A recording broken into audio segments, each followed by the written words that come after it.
솔직히 조금 뻔하다고 생각하셨죠. 이런 얘기 누가 못해. 그런데 작가의 연구는 여기서 그치지 않습니다. 더 깊고 거대한 원인까지 파악해 나가기 시작해요. 기대하지 않았는데 너무 좋은 책을 만나버려서 제가 이렇게 읽자마자 후다닥 영상을 제작해서 왔습니다. 요한 하리의 책 도둑맞은 집중력입니다. 안녕하세요, 공복 여러분, 공백입니다. 모두 잘 지내고 계시나요? 오늘도 역시 책 한 권을 소개해 드릴 건데요. 제가 그냥 베스트셀러여서 호기심에 사봤다가 아주 푹 빠져 읽었었던 좀 탁월한 책 한 권을 소개해 드리려고 합니다. 바로 제목부터 이야기하고 시작할게요. 요한 하리의 책 도둑맞은 집중력입니다. 이 책 서점에서 보신 분들 정말 많으시죠? 오늘은 이 책에서 말하는 중요한 내용들 전부 한번 싹 짚어보고요. 제가 이 책을 추천하는 이유에 대해서도 덧붙여 이야기해 보도록 할게요. 그럼 바로 시작해 보겠습니다. 제 영상 자주 보시던 공복이 분들은 아시겠지만 제가 자기계발서에 좀 불신이 있지 않습니까? 그래서 저는 사실 이 책 제목만 보고 집중력, 창의성, 휴식, 능률 뭐 이런 거에 대한 자기계발서라고만 생각했어요. 그래서 자기계발서가 마케팅을 좀 잘 했나 보다 이런 식으로 생각하고 이제 관심을 끄고 있었는데요. 이 책이 지금 출간된 지 4개월이 지났는데도 계속 베스트셀러길래 이 정도면 단순히 마케팅이 아니라 뭔가 좀 이유가 있나? 해서 궁금해서 이 책을 사보게 됐거든요. 결론적으로 말씀을 드리면 이 책은 제 예상을 뒤엎는 정말 좋은 책이었고요. 심지어 자기계발 책도 아니었어요. 물론 자기계발의 영역에 속하는 이야기들도 들어있긴 하지만 요게 주가 되는 게 아니라 사회과학 영역에서 접근을 좀 많이 하고 있거든요. 그 양쪽의 밸런스를 아주 적절하게 유지하면서도 이 집중력이라는 주제에 피상적이고 단편적인 내용만을 제시하는 책이 아닌 아주 깊고 다양한 이야기를 전해주는 책이었습니다. 전반적인 느낌을 소개를 해드렸으니까 이제 책의 순서를 따라가면서 조금 자세히 짚어볼게요. 최근에는 거의 모든 사람들이 자신이 집중력이 떨어지고 있다라고 자각하고 있잖아요. 뭔가에 깊이 몰입을 못하고 자꾸 우왕좌왕하게 되고 하는 일이 좀 허술해지고 그래서 어른아이 할 것 없이 ADHD 진단도 많이 받고 있고요. 그런 만큼 다들 집중력이 떨어지는 이유가 뭘까라는 생각을 또 많이 해보셨을 텐데요. 대부분은 나의 집중력을 저해하는 요소로서 SNS라든지 핸드폰 이런 것들을 많이 생각하시죠. 이 요한 하리라는 작가도 그래요. 자기가 집중력이 너무너무 많이 떨어져 있다는 걸 자각하고 나서 그 원인으로 SNS나 핸드폰이 원인이지 않을까라는 생각을 하게 된 거죠. 그래서 이 핸드폰과 인터넷 환경을 완벽하게 차단할 수 있도록 조건을 갖추고 나서 프로빈스 타운이라는 한 도시로 칩거에 들어갑니다. 이 집중력을 해치는 요소들이랑 결별했으니까 여기에서 자신만의 집중력을 완벽하게 찾아보겠다 하고 이제 들어간 거죠. 칩거의 초기 단계에서 작가는 다음과 같은 사실들을 순서대로 깨닫게 됩니다. 일단 첫 번째, 그간 해왔던 멀티태스킹이 자기의 집중을 방해했다는 걸 깨닫게 돼요. 우리가 멀티태스킹이라고 해서 이 일 저 일 빠르게 처리한다고 생각하고 있지만 이 정보와 저 정보를 오가는 사이에 우리의 집중력이 다 휘발되어 버린다는 거죠. 실제로 오리건 대학의 마이클 포스너 교수의 연구에 따르면요. 무언가에 집중하고 있다가 외부로부터 방해를 받을 경우에 전과 같은 집중 상태로 돌아오는데 평균 23분이 걸린다고 해요. 그러니까 우리가 뭔가 일을 하다가 문자 한 통에 답장하고 다시 금방 1, 2분 만에 일로 돌아온다고 생각하지만 사실은 그거보다 훨씬 많은 시간을 소모해야 이전과 같은 상태로 돌아올 수 있다는 거죠. 게다가 이렇게 그 무엇에도 집중하지 못하면서 몰입하는 능력 자체가 사라지고 그 재미를 느끼지 못하게 되고 그럼으로써 이 몰입의 효과를 만성적으로 느낄 수 없는 상태가 되어버린다는 겁니다.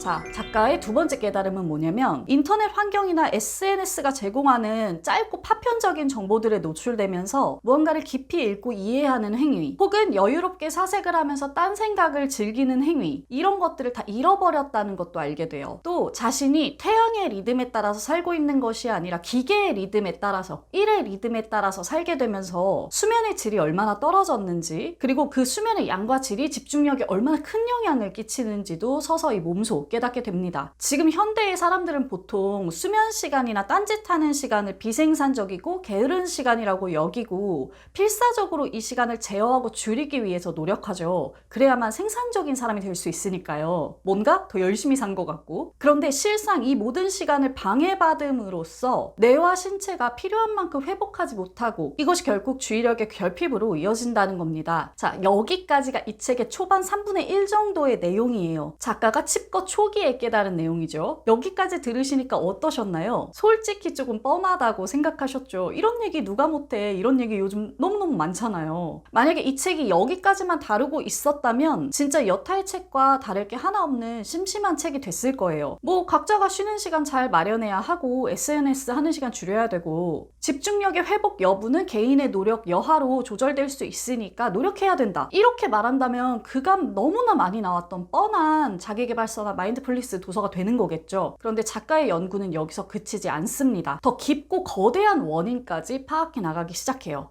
작가인 요한 하리는 집중력의 문제가 개인의 의지나 노력 여하에만 달려있는 것이 아니라고 이야기해요. 즉, 사람들이 의지 박약이거나 게을러서 집중력을 잃어버리고 있다는 게 아니라는 거죠.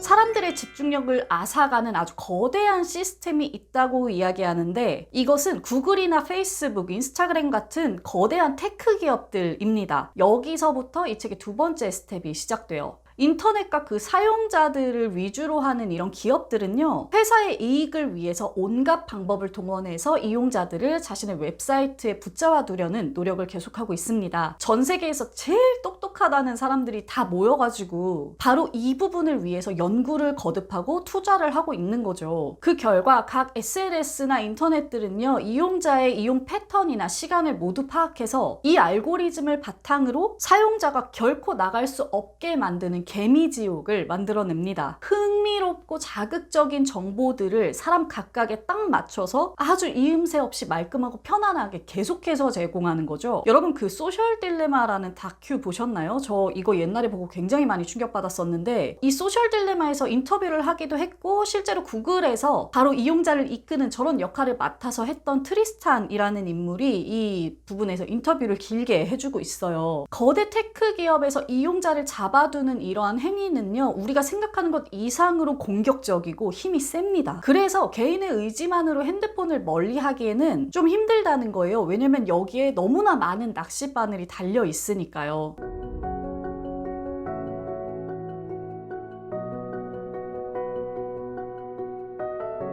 단순히 사용자를 좀비처럼 사이트에 붙잡아 매는 거 말고 좀 더 나은 방법으로 인터넷 활동을 제시할 수도 있지만 기업들에서는 이러한 흐름을 쉽게 깨려고 하지 않습니다. 기본적으로는 그간의 수익 구조를 배반하는 일이 되어야 할 테니까요. 이따가도 얘기해보긴 하겠지만 이 생산성을 위주로 하는 자본주의가 인류의 집중력에 어마어마한 영향을 끼치고 있다고 작가는 이야기하고 있어요. 그리고 이러한 현상이 거대 테크 기업들의 모습으로 가장 명백하게 드러나고 있고요. 이뿐만이 아닙니다. 기술과 기업을 넘어서는 더 거대한 이유도 찾아봐야겠죠. 집중력 저하에는 스트레스가 가장 큰 영향을 미치는데요. 이 스트레스라는 것은 어떻게 보면 환경의 영향을 가장 크게 받잖아요. 즉, 환경적으로 스트레스를 많이 받아서 유난히 주의력이 취약해진 집단이 있을 수 있다는 겁니다. 즉, 주의력 결핍의 문제는 구조적인 문제일 수도 있다는 거예요. 매일같이 먹고 사는 문제를 고민해야 되는 사람들, 가족이나 친구로부터 폭력에 노출된 사람들, 사회 안전망 바깥에 있어서 자신의 안위를 걱정해야 하는 사람들, 전쟁에 노출된 사람들, 과거에 깊은 트라우마를 가지고 있는 사람들, 이렇게 환경적으로 궁지에 몰린 사람들의 뇌는요, 의식적으로 자기에게 무엇이 위협이 되는지 그 위험 요소에만 촉각을 곤두세우게 돼 있대요. 그만큼 나머지 활동에는 전혀 집중하지 못하는 거죠. 그래서 이렇게 환경적으로 어려움에 처한 아이들이나 어른일수록 굉장히 산만하고 정신없는 모습을 보여준다고 많은 연구 결과들이 이야기하고 이야기하고 있습니다. 또 하나, 이렇게 극단적인 환경의 영역 말고 조금 더 일상적인 곳으로 넘어와 볼까요? 개인에게 과중된 업무 역시 스트레스에 영향을 끼칩니다. 과도하게 생산성을 요구받으면서 업무 강도가 높고 업무 시간도 긴 사람들은요, 자신의 심신을 회복할 수 있는 기회가 적고 창의성을 단련할 기회가 적기 때문에 당연히 그 집중력에도 어려움을 겪습니다. 충전을 못하고 계속 사용되기만 하는 배터리 같은 상태인 거잖아요. 그러니까 집중이 당연히 어려울 수밖에 없겠죠. 작가는 이렇게 구조적으로, 환경적으로 문제를 가진 사람들에게 맨날 무슨 SNS를 끊어봐라, 명상을 해봐라, 심신을 단련해봐라, 이렇게 말하는 게 소용이 없고 어떻게 보면 기만일 수 있다고 이야기하고 있습니다. 주의를 기울이기 위해서는 반드시 자기가 안전하다는 감각이 필요한 거고요. 이 부분은 개인이 타개할 문제가 아니라 사회가 전반적으로 함께 노력해야 할 부분이라고 작가는 이야기하고 있어요.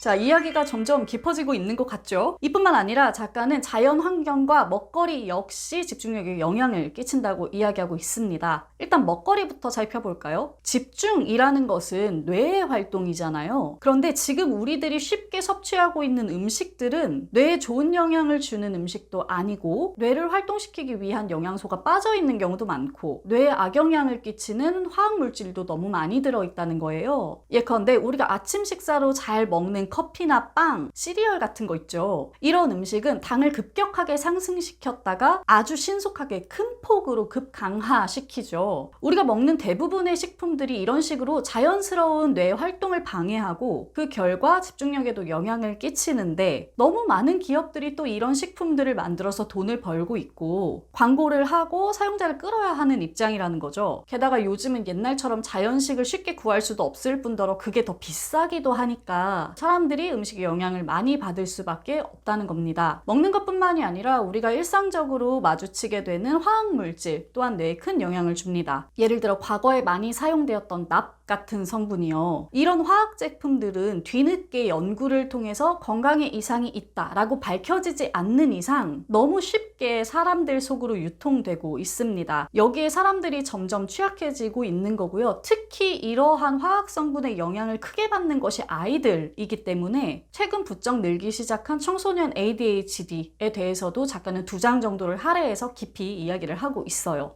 보세요. 처음에는 단지 핸드폰이나 SNS, 개인의 의지력 때문이라고 생각했던 이 집중력 저하의 문제가 사실은 전방위에서 공격을 받고 있는 문제라는 점에 작가는 큰 우려를 나타내고 있습니다. 그래도 우리가 뭔가를 해볼 수는 있으니까요. 작가는 마지막 에필로그에서 개인의 영역과 사회의 영역에서 어떤 노력들을 해볼 수 있는지 이야기해주고 있어요. 일단 개인의 영역부터 살펴보면요. 모바일 사용을 의도적으로 차단해주는 기술들을 활용해서 지나친 정신의 전환을 경계하도록 해야겠고요. 산만하길 만한 스스로를 부정적으로 인식하기보다는 즐겁게 몰입할 만한 일을 찾아내는 게 좋겠고요. 소셜미디어의 사용에 한계를 두고 자유롭게 딴짓과 딴 생각을 할 수 있는 시간을 확보하고 충분한 수면 시간을 엄격히 지키고 스스로에게 혹은 자녀들에게 창의적이고 자율적으로 놀 수 있는 시간을 충분히 주라고 작가는 이야기하고 있습니다. 한편 사회 전반적인 영역에서는 이러한 노력들을 해볼 수 있습니다. 첫 번째, 거대 테크 기업들에서 사용자들의 정보를 감시하고 활용함으로써 이용자를 쉽게 중독시키지 못하도록 감시 자본주의를 금지해야겠고요. 두 번째, 주 4일제를 통해서 충분히 쉬는 시간을 확보할 수 있도록 노력해야겠습니다. 그리고 세 번째, 아이들이 자유롭게 놀고 사고할 수 있도록 교육 환경의 변화를 촉구해 볼 수 있겠죠. 이러한 움직임에는 거대한 힘이 필요하기 때문에 작가는 계속해서 대중의 많은 관심과 적극적인 운동이 필요하다고 이야기하고 있습니다. 사실 요한 하리는요, 이 경제 성장을 위주로 하는 우리의 사회가 사람들을 덜 자게 하고 더 먹게 하고 더 소비하게 하고 더 바쁘게 하고, 즉 우리의 시간에 더 많은 것을 더 빨리 더 많이 집어넣기 위해 그 방법을 끊임없이 찾고 있다고 이야기하고 있어요. 작가가 찾은 낮은 집중력의 여러 가지 원인들이 바로 이러한 근본적인 곳에서부터 추동되고 있다고 보고 있고요.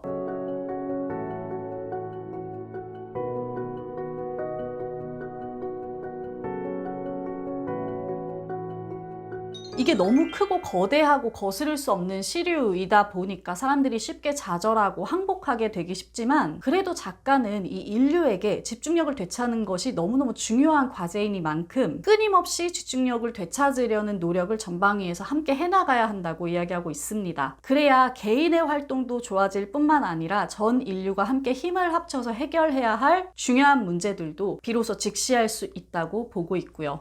네, 여기까지가 이 책 도둑맞은 집중력의 전체적인 이야기였습니다. 어떠셨나요? 기대하지 않았는데 너무 좋은 책을 만나버려서 제가 이렇게 읽자마자 후다닥 영상을 제작해서 왔습니다. 이 책은 개인적으로 집중력을 잃어가고 있는 사람들, 그래서 불안하고 어려움에 처한 사람들에게는 바로 실행 가능한 어떤 방법들을 제시해주는 한편, 그 중요성에 대해서 충분히 이야기해주면서 자기 개발의 영역에서도 그 역할을 충분히 하고 있고요. 더불어서 사회과학적으로 인간의 능력을 해치는 요인들을 살펴보면서 인문학적으로도 그 깊이를 더해주고 있는 멋진 책이었습니다. 이 책 한 권 보면서 제가 배운 게 정말 많아서 여러분들께도 이렇게 적극 추천해드리게 됐어요. 요한 하리의 도둑맞은 집중력 많은 분들께 추천해드리면서 오늘 영상 여기에서 정리해보도록 하겠습니다. 마지막까지 시청해주신 공복 여러분 감사합니다. 오늘도 멋지고 편안하게 책 읽는 시간 되세요. 공백의 책단장이었습니다. 안녕.